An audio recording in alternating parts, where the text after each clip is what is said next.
So have you ever caught yourself wondering why we are just so completely obsessed with showing off? I mean, we literally buy things we don't need, sometimes with money we don't even have, all just to impress people we might not even like. It's a bizarre but totally fascinating quirk of human psychology. In today's Explainer, we're unpacking the hidden mechanics of status signaling. We're going to figure out exactly why we buy what we buy and how researchers are now using generative AI to simulate human culture and finally decode it all.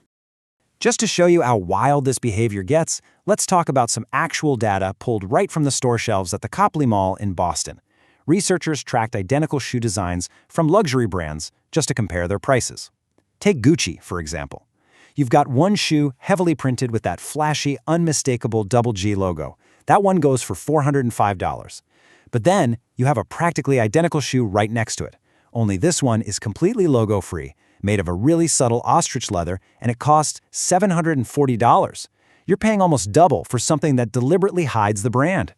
Which brings us to this massive, honestly counterintuitive pricing paradox. Biologically and socially, we are hardwired to broadcast our success to the absolute widest audience possible, right? So why on earth would anyone pay significantly more money to have their luxury consumption be less obvious? If the whole point of dropping nearly $1,000 on shoes is to flex your status, shouldn't the most expensive item be the absolute loudest thing in the room? Section 1. The Quiet Luxury Paradox. Less is more. Expensive. We can actually start to solve this puzzle using a brilliant paper from the Peruvian Economic Association. The core issue they point out is that classic economic theory literally struggles to explain why brands like Gucci or Louis Vuitton can charge such massive premiums for subtle, logo-free items. Standard economics just assumes we buy this stuff purely to show off our purchasing power, just to prove we have cash. But if that were the whole story, we wouldn't bother with subtle shoes at all. We'd all just walk around wearing giant price tags. Or, as the researchers joked, we just print our audited tax returns on a t-shirt and wear that to the grocery store. Section 2. Wealth versus social connections. The economics of subtlety. To really understand the economics of subtlety, we have to look past raw wealth and introduce a second, highly coveted currency into the mix: social connectedness. This builds heavily on the concept of Veblen goods. Now, this is named after Thorstein Veblen, a sociologist who studied the wildly extravagant spending of the Gilded Age back in 1899. Think robber barons and massive industrial wealth. Veblen noticed people were buying things like hand-wrought silver spoons, not because they were better at scooping soup, but specifically because they were unnecessarily expensive. A machine-made spoon works perfectly fine, but the handmade one is a costly signal. It permanently separates the buyer from anyone who simply can't afford it. And this dynamic creates a really fascinating divide among luxury consumers today. The researchers split consumers into two distinct camps. First, you have the nouveau riche, or the newly wealthy. They have money, sure, but they often lack deep social connections in established elite circles. Because of that slight insecurity, they need loud, easily recognizable logos to broadcast their wealth to everyone they pass on the street. On the flip side, you have old money. They have the wealth, and they have the high connections. So they buy those subtle items, like those $740 logo-free ostrich shoes, precisely to distinguish themselves from the newly rich who are trying so hard to look wealthy. See, because subtle luxury is only recognizable to a highly discerning, in-group observer, it acts as a dual signal. Imagine you're walking into a high society gala. The person in the flashy, monogrammed suit? The valet parking the cars instantly knows they're rich. But the person in the perfectly tailored, completely logo-less suit? They're recognized by the CEO and the board members inside.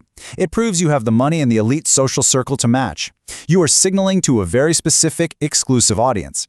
And researchers found that because well-connected people benefit so much more from signaling to their own network, they're more than willing to pay a massive premium for it.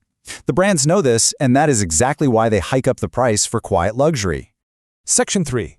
Simulating society with AI. Testing economic theories in silicon.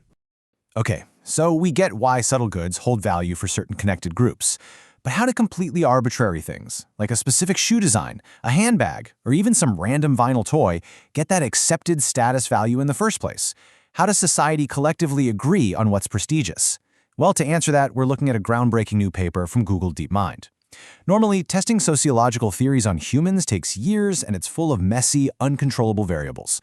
But generative AI changes the game. It gives researchers a perfect, contained sandbox to test the exact mechanics of status signaling right from scratch. The DeepMind researchers hypothesized that status isn't about fixed utility or absolute cost. It's actually a socially constructed cycle of imitation. They noted that status symbols emerge endogenously. Now, that's just an academic way of saying they pop up naturally from within a society rather than being dictated by some outside rule maker. And this happens through what they call predictive pattern completion. To put it simply, the AI, just like a human being, acts kind of like an autocomplete for social behavior. We look at what the cool kids are doing, we recognize the pattern, and we subconsciously predict that we should probably be doing the exact same thing to fit in. To test this out in action, DeepMind basically built a digital SimCity using a multi-agent framework called Concordia. They populated a virtual Los Angeles with 50 unique large language model agents, and to make it hyper-realistic, every single agent was given a very specific persona. You might have a struggling artist living next to a wealthy tech exec. They all had specific wealth levels, memories, and daily routines. And over 5 simulated days, these 50 agents just lived out their digital lives. They went to work, managed their bank accounts, and made their purchasing decisions. The daily cycle for these agents was rigorously broken down into 3 phases. First, the marketplace phase, where agents compete and bid their money on items. This could be anything from basic food to luxury stuff like Chanel handbags and Rolex watches. Second, the daily life phase, where they do private things like eating and commuting. And third, and this is crucial, the social phase. Here, the AI agents are paired up for first dates. The simulation system actually describes to them exactly what their date is wearing, and then the agents engage in 80 turns of open-ended conversation. It is honestly a hilarious mental image, 2 AI chatbots sitting across a digital dinner table, awkwardly complimenting each other's simulated Chanel bags. Section 4. The power of social contagion. How hype is generated.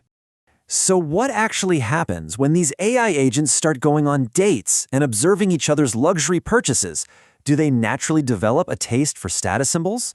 Well, when the agents went on dates, the mere act of seeing a partner with a Rolex or a trendy toy caused marketplace demand for those items to absolutely skyrocket.